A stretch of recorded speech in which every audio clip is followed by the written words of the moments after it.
Bajo nivel de gobierno corporativo, mucho control familiar y una expansión basada principalmente en deuda por un acceso limitado a mercados financieros globales. Esas son algunas de las características principales de las empresas multilatinas, donde Chile tiene una importante representación. Queremos analizar esta realidad y por eso nos acompaña Daniel Ortega, gerente senior de consulting de Deloitte. Daniel, muchas gracias por estar en Agenda Económica. Muchas gracias, Nicolás. A ver, hemos escuchado de las multilatinas, muchas empresas chilenas con presencia en el extranjero, pero partamos por la base. ¿Cómo se puede definir a una empresa que es multilatina? Una empresa multilatina es una empresa, como dice su nombre, con su base en algún país de Latinoamérica y que tiene operaciones e ingresos en otro país de Latinoamérica en particular. Solamente en la región, todavía no se expande, por ejemplo, a Europa y Estados Unidos, está solamente a nivel regional. Exacto. El concepto de multilatina es justamente no considerar la expansión en países que están fuera de esta orbe, porque si no serían empresas globales, básicamente. Empresas globales y obviamente con muchos mercados, con mucho know-how. Ahora, en el estudio que Deloitte hizo respecto a las multilatinas hay varias cosas interesantes. Una de ellas tiene que ver con la forma de expandirse, con la forma de llegar a otros países. De hecho, vamos a pedir a nuestro director que presente una gráfica porque se ven estrategias múltiples que tienen que ver con la forma de expandirse. Por ejemplo, como vemos ahora en pantalla, cómo se entra a otros países. El 40% de las firmas multilatinas lo hace inorgánicamente, es decir, comprando otras firmas que ya operan en algún país. En cambio, el 37% lo hace a través de alianzas, que pueden ser los joint venture, y solamente 23%, es decir, una de cada 4 de las operaciones se hace de forma orgánica. ¿Qué es lo que quiere decir? Abriendo la propia empresa, una planta o una oficina, entrando a operar con sus propias herramientas en otro mercado. ¿Esto se da globalmente, Daniel, o es una característica solamente de las multilatinas? Las multilatinas, como bien dice el estudio, considera que son más cautos, es decir, prefieren un crecimiento con conocimiento en el lugar en el cual se va a operar o se va a extender este negocio. Entonces, las gráficas justamente muestra esto, que es que son empresas un poco más cautas que prefieren tener el conocimiento de una empresa que ya está operando, que se ajusta rápidamente al modelo de negocios que la empresa local quiere implementar, o si no, haciendo un joint venture que justamente es acoplándose, pero no necesariamente bajo una compra. Esto podríamos decir que quizás entonces los mercados de la región no son tan parecidos como uno creyera de un país a otro.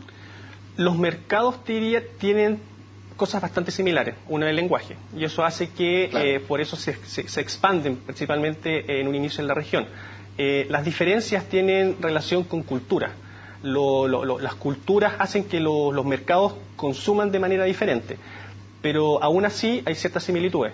Y en ese sentido es por eso que las empresas latinas prefieren expandirse en el vecindario antes de hacer un salto a hacer una expansión más global.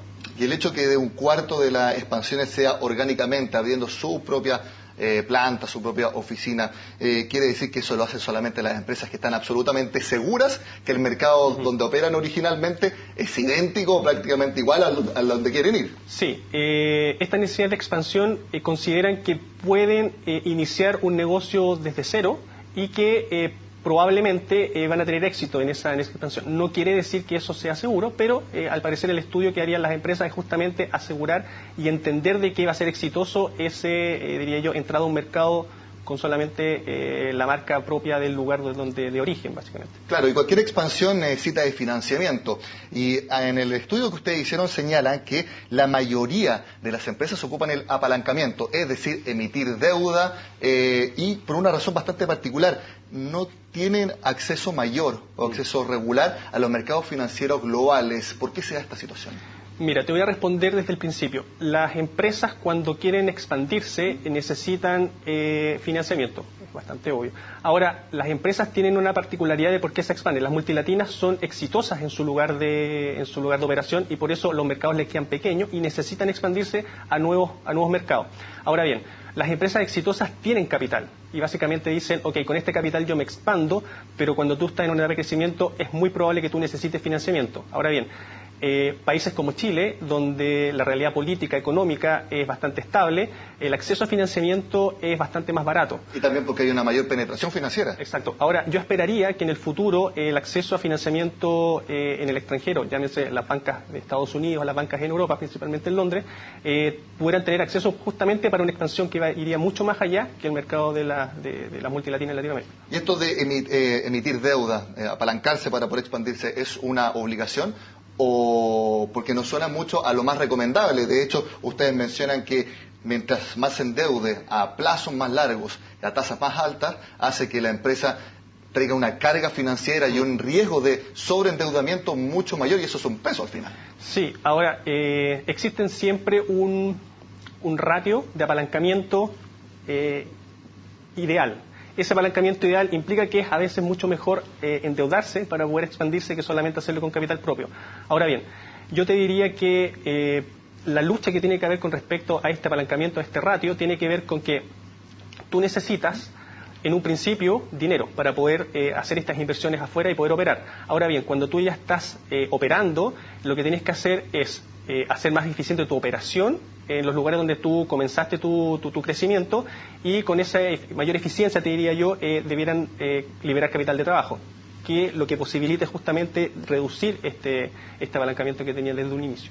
Daniel, otra de las conclusiones que ustedes tienen en su estudio es que en las multilatinas hay gobiernos corporativos menos maduros que en los mercados más desarrollados, y también con un fuerte control familiar. Lo sabemos de sobra acá en Chile, que gran parte de las empresas tienen a los familiares de los controladores en los directorios.